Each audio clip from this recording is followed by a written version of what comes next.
Hi guys, I thought I'd show you my progress on my Sonic remote conversion. So here it is, this is what it's looking like. We'll say the first thing, it doesn't extend yet. I haven't got to that point just because I don't know how to do it.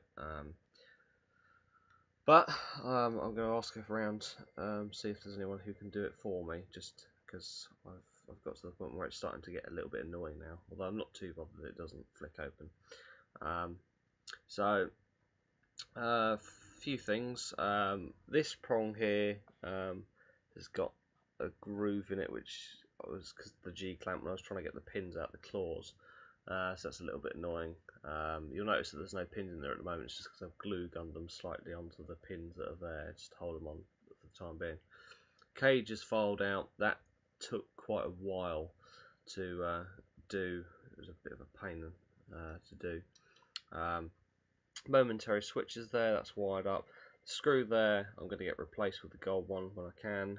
Been looking around my local shops, but they seem to be a little bit difficult to come by. The end cap, that was out a little bit further, but it keeps on moving about a little bit, so I'm going to try and get that sorted out again, because it's a little bit of a pain.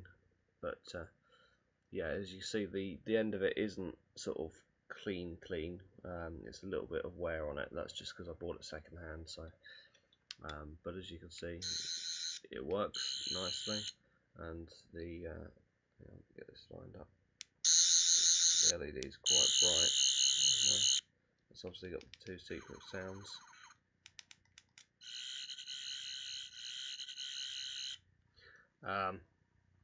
The bit here for the rubber handle, that isn't actually glued on. It's just sitting on there. Just because I haven't actually finished sort of working that bit out yet. The middle and this are just glue gun together just because the plastic bit that holds the remote together normally doesn't actually allow for the control, not the control, the actual core of the plastic toy to sit inside through that. So that's a bit of a nightmare. That would cause a lot of effort to try and get it sort of cleaned out so that the sort of central core would sit in there.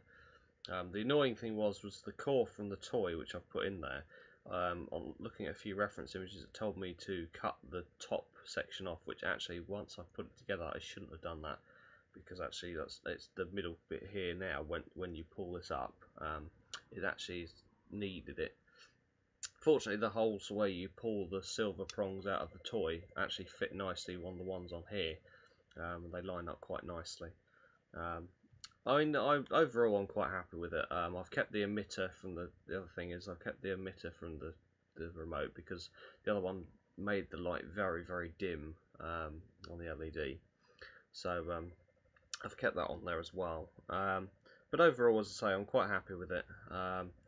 You know, it needs a little bit more work doing. As I say, I'm going to see if I can get a friend of mine to sort that out, because I don't want to mess it up. You know, I mean, although as I say, I'm happy with it at the moment. Looks the part, looks like the original. So overall, I'm quite happy with it. So thanks for watching.